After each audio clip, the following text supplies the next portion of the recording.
Okay, now let's take a look at what goes on really well with your arm and your upper body.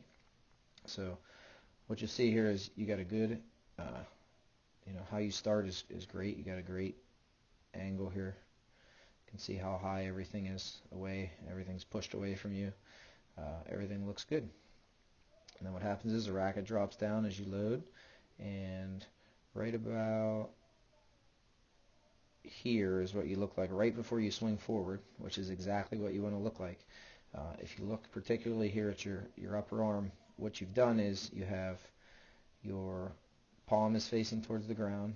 You can see the tip of the racket here is facing to the outside. The side that's going to hit the ball is facing the ground. Those are all perfect things. And what this actually does, just so you understand this, you have internally rotated your arm. So with your palm facing the ground, your arms facing the ground, your arms internally rotated, so it's really twisted in this way. And then what happens is when you swing forward, it's going to unload and twist this way, and then when you swing back forward, it's going to reload again and swing back this way. So, and this is what you're going to see when I'm talking about how your racket flips.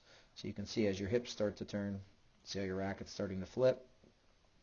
You're going to have that racket way back here like this, and then it's going to come towards the ball, and you're going to go ahead and hit.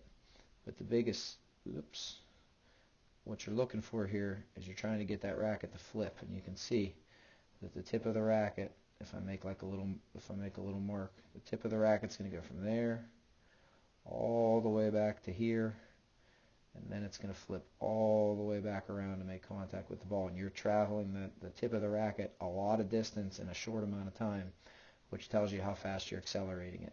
And while that's happening, when I was showing you how your arm is internally rotated, you can see what happens is as soon as you start to swing forward, everything in your arm rotates backwards this way.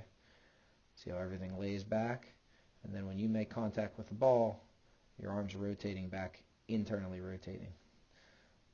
And that's what gives you all that racket speed. So that's an awesome forehand.